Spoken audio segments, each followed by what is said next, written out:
Welcome once more, ladies and gentlemen. And this week, it's story number 13. An unlucky number, of course, especially for me, as this is my last story, but only for a while. I hope. This particular story was told to me by Bram Stoker, the man who created that other man in black, the gaunt, insatiable Dracula. I like to think that the immortal Count himself enjoys listening to Fear on Four, accompanied by his 3 shrouded daughters, the wolves howling outside, the rats scurrying in the blood-soaked corners of the room. In fact, rats feature very much in the story I'm about to tell, the story of the Judge's House.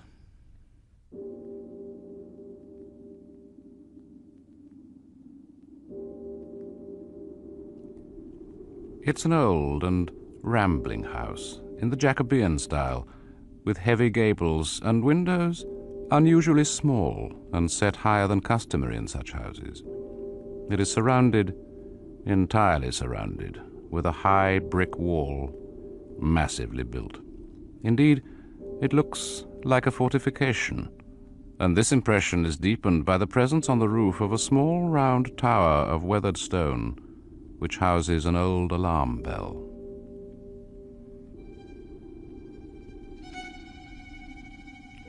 The house is empty. It has been empty for many, many years.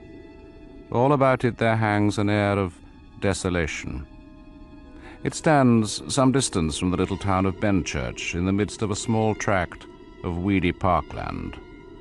But all these things, the absolute, the unutterable loneliness of the place, only makes it seem the more desirable to Malcolm Malkinson this year for his final examinations.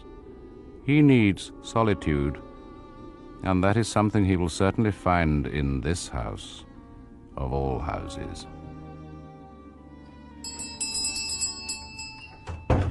Mr. Carnford? The same, sir. Carnford and Frogmore estate agents at your service. I'm the Carnford in the middle. How do you do? My name is Malkinson. Malcolm Malkinson. You will have had my letter? Mr. Malkinson. Oh, to be sure. Yes, indeed. You wanted to rent the old house along the Rivington Road. Yes. I gather it's available. Oh, certainly. The owners will be only too delighted, I'm sure. It's a lonely old place. Of course, however... That's exactly why I wanted, Mr. Carnford. I think I told you I'm reading for the mathematical tripos. Of course. Yes, indeed. You wanted peace and quiet. Most necessary. Yes. If it's solitude you want, you'll find it in the Judge's house. Oh, yes. The Judge's house, you say? That's what they all call the old house hereabouts. Used to belong to some old judge. Terrible man, terrible. Long time ago, of course. A couple of 100 years at the very least. I dare say he'll hardly trouble me if it was as long ago as all that, Mr. Carnford, no matter how terrible he was.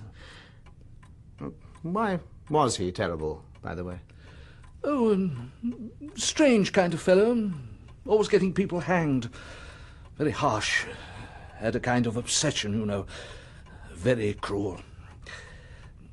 As a matter of fact, Mr. Malkinson, I might as well tell you myself before the locals gossip it out of all perspective to you. There's a sort of... well, a kind of something. A kind of prejudice, you see. What kind of prejudice? Oh, nothing much. You know the sort of thing. It's been empty so long, you see, and it's so old and desolate. You know the kind of thing that grows up round places like that. To tell you the truth, that's why we're willing to let you have the place so cheaply, you see. If only to accustom the people round here to seeing it inhabited. They won't see much sign of its being inhabited, Mr. Carnford. I'll be too busy at my books to show myself. To be sure. To be sure. And I suppose that as a scholar you are hardly the kind to worry about these absurd prejudices. My dear Mr. Carnford, for the next few weeks I shall be far too concerned with the mysteries of elliptical functions and harmonical progressions to worry about any other kind of mysteries. Now, if I agree to pay you, say, 3 months' rent in advance? That would be excellent. Then I could move in straight away, do you think? I'm anxious to start work as soon as I can. You shall have the key this moment. Oh, and could you perhaps recommend some local woman who could come in to keep the place clean for me and do some simple meals? I have the very woman you want, Mr. Malkinson. She was in here only yesterday asking if I could find any work for her. Let me see now. I have a note of her name somewhere. Oh, and Mr. Comfort, I must get someone to bring my things up from the station. Oh, certainly. Try Tovey and Sprott in Bridge Street. They're the best, I think. Right. Yes. Mrs. Dempster. That's it, Mrs. Dempster. Mrs. Dempster? Yes, sir. Mrs. Dempster, I've decided to have most of my things in the dining room here. Yes, sir. It's big enough, you see, and I can work at the table here beside the fire. And my little folding bed will fit nicely into that corner over there. Yes, sir. But it's not a very cheerful room for you, sir. Oh, I dare say I shall manage, Mrs. Dempster. I'll be too busy to notice if it's cheerful or not. Yes, sir. All them old portraits and things on the walls is pretty dull for a young man like yourself, sir. There ain't none of them what you'd say handsome, sir. Better and better. I wouldn't want my mind distracted by a gallery of young nudes, for instance. No, sir. I suppose not. You know what that is, sir, of course. Some kind of bell rope, from the way it's hanging. Yes, sir. That there alarm bell on the roof, sir. Runs right up, it does, through the ceiling. They do say... Well, never mind, it's only gossip. I remember that old bell ringing once, sir. Caused a dreadful stir in Benchurch. Dreadful. Ringing away. You mean of its own accord? Oh, no, sir. There was folk living in the house in them days, sir. I reckon it were about 50 year ago, near enough. I was only a girl myself. Some young folk tried it on for a lark, I suppose. Well, I'm hardly likely to want to try any larks, Mrs. Dempster. You might need it for other things, sir. What, for instance? Well, some says one thing, some says another, sir. It ain't for me to tell tales. Still, all the same, no kin of mine would sleep here of a night, sir, bell or no bell. There ain't nobody lived in this house for 50 year. Not since those young folk went away. And there's no telling why they did go away, sir. No, indeed, Mrs. Dempster. No telling. So perhaps you had better not tell me yourself, eh? Now, have I got everything, I wonder? A screen, sir. I reckon you'll need a screen. What for? Put round your bed. There's one upstairs, I'll fetch it down. It's very draughty in this big room. You'll need a screen. Though, mind you, I wouldn't like a screen myself, with all kinds of things to put their heads round the sides and over the top to look at me. Mrs. Dempster, you're not afraid of ghosts, are you? Well, no, sir. At least maybe not what you'd call ghosts. There ain't really such things as ghosts, I always say. Ghosts is always something else than what folks think they are. Ghosts is creaky doors and rats and mice and beetles and such. Here, look at that old wainscot round the wall there. There's rats in plenty there, if you ask me. I dare say you'll hear 'em too, of a night. They won't disturb me, Mrs. Dempster. No, sir. But it's different in the night. And if I was to have a screen round my bed in a room like this, with the thought of that old judge and his hangings and them rats all scampering, well, I wouldn't, sir, and that's a fact. Yes, I'm sure you wouldn't. Well, now, if you would be good enough to bring me a kettle and some tea things, I can get to work straight away. I keep myself going with tea in the night time, you know, Mrs. Dempster. Yes, sir. But don't sit up too late, sir. Not good for your health. I'll try, Mrs. Dempster. I promise you I'll try. Oh, and you'll come in the morning to get some breakfast for me, say, 8:30? I will, sir. Well, I'll get your tea things in and leave you to it, then. Yes, thank you, Mrs. Dempster. Oh, just one more thing before you go. Yeah? I meant to ask Mr. Comfort, this old judge that used to live here, what was his name? Well, to tell you the truth, sir, I don't rightly know. I did hear it once. Began with a J, if I mind right. Came here from the West Country to settle down for a bit, they do say. Had to lie low or something. He was that unpopular with his hangings. A terrible, cruel man, they say. The West Country? Oh, that wouldn't have been... Wait now, sir. I remember. Yes. Jeffers, that was it. No. No. Jeffries. Yes, I'm sure of it. Judge Jeffries, that was the name, sir. Judge Jeffries.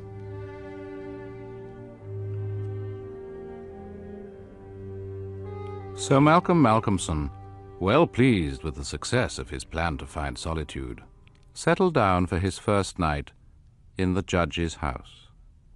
With his books piled on the table, he put fresh wood on the fire, trimmed his oil lamp, and settled himself to a spell of hard work.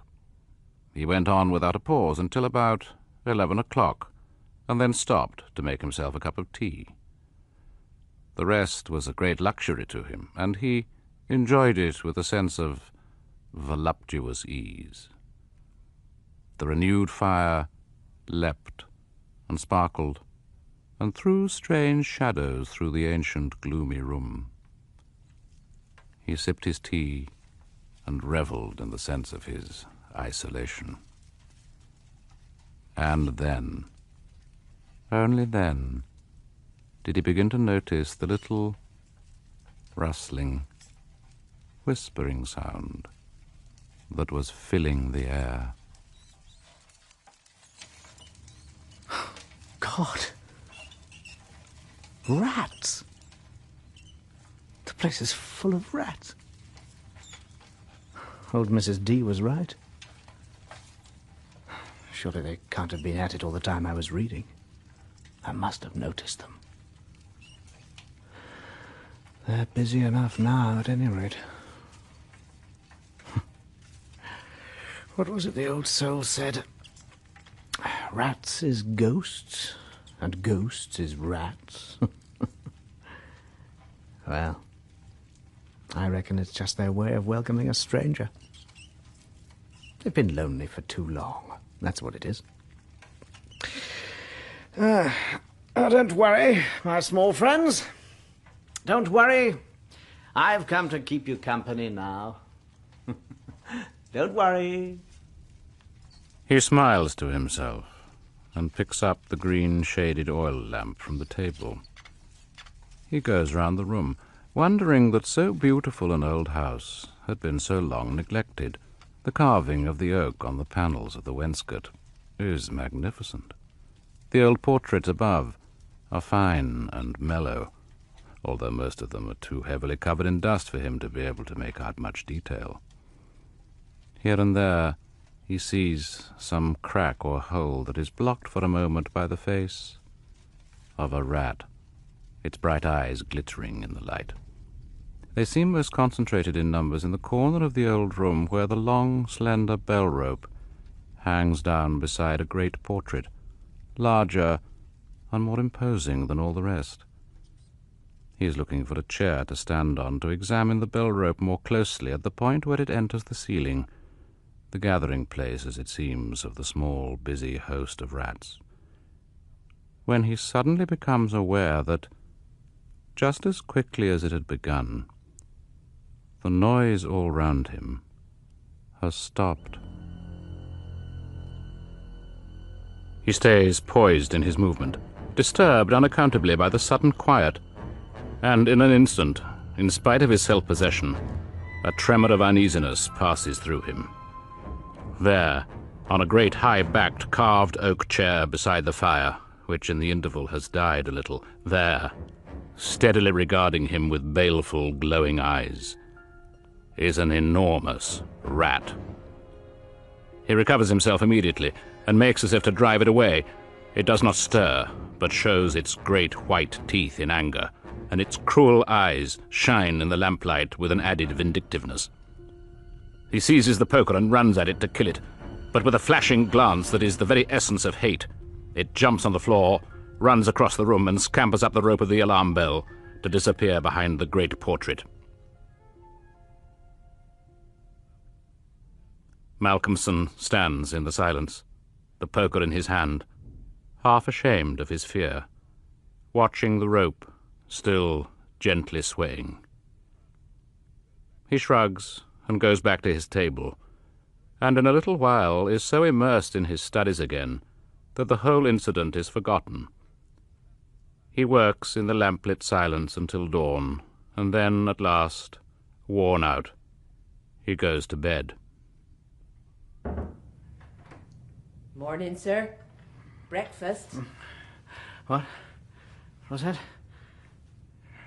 Oh, it's you, Mrs. Dempster.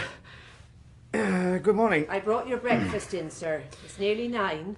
I thought I wouldn't wait much longer. 9 o'clock? Good heavens, I'd no idea. Thank you, Mrs. Dempster. Will you put the tray down there? Looks to me as if you was overdoing it a bit, sir. Real washed out you look. Was you working late? Late enough, I suppose. About 5 o'clock, I think. You wasn't worried by anything, I hope, sir? I mean, in the night? Oh, I was all right. You had the truth of it when you said the place was full of rats, Mrs. Dempster. They had a regular circus in here last night. Rats. Ugh. I don't hold much with rats, sir. Dirty things. There was one wicked-looking old devil sat up in that old chair by the fire there. Then went running up the bell rope. I didn't much like the look of him. Better take care, sir. Maybe it wasn't only an old devil. Maybe it was the old devil. Mrs. Dempster, I believe you're not as enlightened as I thought you were yesterday. I believe you think there might be things here after all, in spite of what you said. Well, it's all very well for you young folk to laugh, sir. It's just I don't hold with nosing into things too much. There's things it's better not to laugh at, if you ask me. Anyway, if I was you, I'd get some rat poison. Though if it was the old devil, I dare say you wouldn't get rid of him with that. He won't worry me, Mrs. Dempster. Not when I have a good set of problems in thermodynamics to keep my mind busy. Oh, by the way, there's something I want you to do for me today. You could fit it in during my walk this afternoon, perhaps. Anything you want, sir. What is it? Will you dust those old portraits? I want to have a good look at them. Especially that big one there, the one beside the bell rope. Will you do it? Yes, sir. Just as you say. If you want it, sir. If you really want it.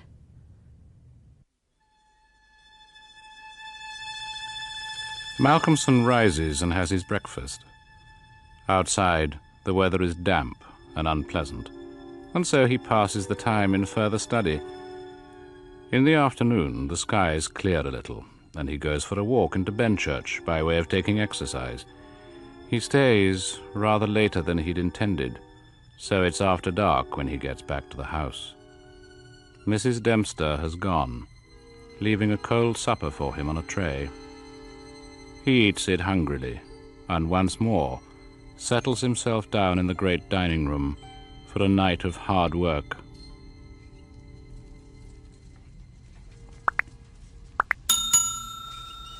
This time, the scampering of the little army of rats begins earlier, and they disturb him more than they'd done the previous night. They scamper up and down and under and over. They squeak and scratch and gnaw. Getting bolder by degrees, they come out of their holes from the chinks and cracks and crannies in the wainscoting, till their eyes shine like small red lamps in the firelight. He rises to his feet and seizes the reading lamp from the table. There is a hasty scurrying sound, and the rats go scampering away and disappear. And again, as suddenly as it has begun, he discovers that the endless gnawing and squealing ceases, and he's all alone, in utter silence, his heart beating faster than normal, and as he draws a deep breath to steady himself, a long, strange thrill of fear goes through him. For the first time since Mrs. Dempster has dusted it, he's able to see, quite clearly in the lamplight, the great portrait that hangs on the wall beside the bell rope. It is the portrait of a judge, the judge, in his full robes of scarlet and ermine. The face is strong and merciless, evil and vindictive, with a dark, sensual mouth and a hooked nose like that of a bird of prey. Yet what disturbs the young man most is that the judge in the portrait is seated in a high-backed chair of carved oak beside a great stone fireplace, and behind the judge, Hanging down from the ceiling, its end lying coiled on the floor, is a rope. A hangman's rope. The room in the portrait is the room in which he stands. The rope in the portrait is the bell rope. He had thought it unusually supple when first he'd seen it, the end of it worn and smooth, as if from much movement in a running noose. He swings round towards the fireplace to look at the actual counterpart of the chair in the portrait, and he recoils in such fear that the green-shaded lamp nearly falls from his hand. In the armchair, the judge's armchair, sits the enormous rat he had seen there the night before. And its eyes, as they regard him, have a peculiar brilliance. They glow with an unutterable malignance. He has seen those eyes before. They are the eyes, the identical eyes, small, cunning, intolerably evil, in the portrait above his head. For an instant he stands frozen. Then he leaps forward, his hand upraised, but the creature again forestalls him. With a sudden, swift movement, it jumps from the chair and scuttles rapidly across the room. Then up the swaying bell rope into a jagged, dark hole in the corner of the canvas of the portrait.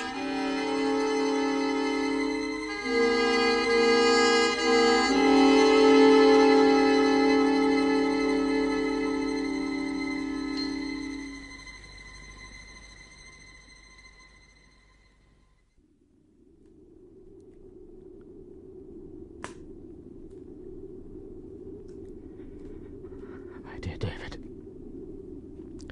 it is nearly 2 a.m.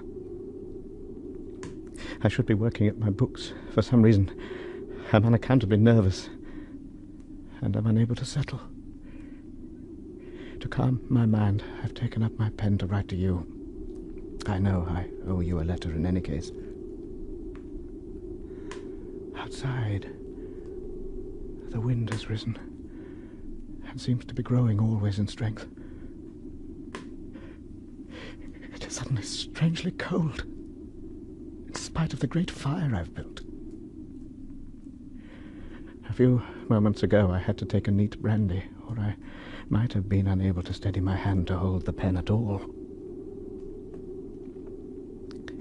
I think you know that I am not a particularly imaginative man. If anything, I can be blamed for always taking a materialistic view of things. Yet, as I sit here in this ancient room, I am oppressed with a sense of evil. You did not tell me when you recommended this old house as the very place I was looking for to find peace and quiet that there were any dark associations attached to it. When I heard strange rumors concerning it, I paid no attention to them. Even now, I try to regard them as irrational superstitions. Yet an hour ago, less than an hour ago, I found myself in the grip of mortal terror. Indeed, it is to calm my nerves from the experience that I write to you now. The house here is infested with rats. Normally I'm not afraid of rats, indeed. At first I almost welcomed their scamperings as a little sound to keep me company in the night. But here, in this very room, I saw a rat that was bigger than any I've ever seen in my life before.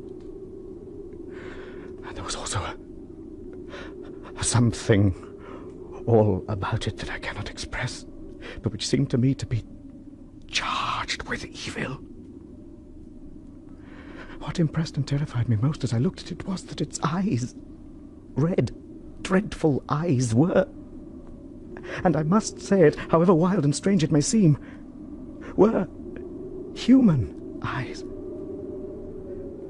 Recognizable human eyes. Above me here, as I sit at my table, is a portrait.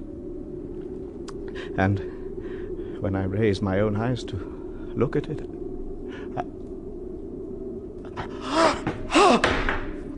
No! No! Oh, my God! No!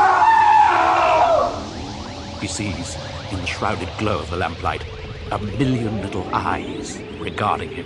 From every crack and cranny, unwinkingly they gaze. He sees small, furry bodies gathered close in a circle all round him, on the high-backed chairs, on the frames of the pictures, clinging motionless along the very top of the bell rope itself. The bell rope is quickly laden with rats, yet his fear does not spring from their eyes. He does not only fear the rats, it is something else that he sees that freezes him to the spot. In the center of the great portrait above him, the portrait of the judge, is a huge, irregular patch of brown, naked canvas, as fresh as when it was stretched on the frame. The background is as before, but the figure, the central figure, has disappeared. The judge is no longer there. In the oaken chair, the chair on which had sat the monstrous red-eyed rat, sits now the judge himself. His robes of scarlet shine in the flicker of the firelight. On his head, above the evil eyes, a black cap. In his withered white hands is the supple end of the bell rope, the hangman's rope. And even as Malkinson stares in a paralysis of fear, the monstrous, stooping figure rises, still smoothing the end of the rope in his fingers and forming it to a coil and then to a noose. And with his eyes aglow in a red flame of triumph, he advances towards the helpless figure of the student, his long, strong, scarlet arms stretched out to him. No! Oh, my God! No!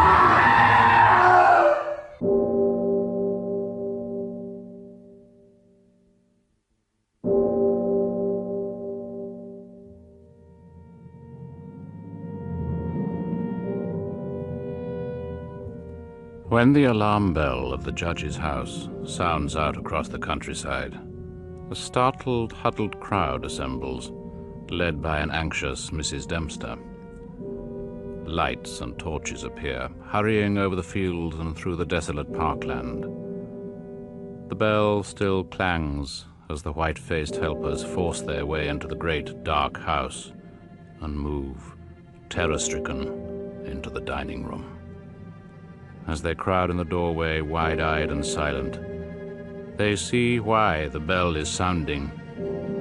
Swaying slowly back and forth at the rope's end is the twisted body of the young student.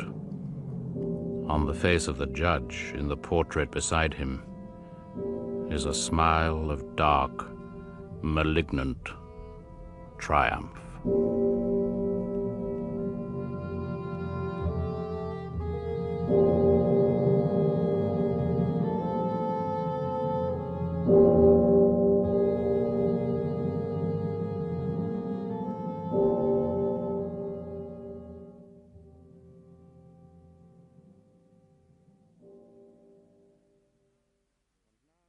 And now, sadly, it's time to bid you au revoir, as I return once more to the depths of Broadcasting House. Thank you for sharing my 13 stories, and a big thank you, of course, this week to David Timpson, who played the unfortunate Malkinson, Tessa Worsley, who was Mrs. Dempster, and Norman Bird, who played the part of Carnford. The story was written by Bram Stoker, adapted by John Keir Cross, and directed by Jerry Jones. My name is Edward D'Souza, your Man in Black, bidding you au revoir.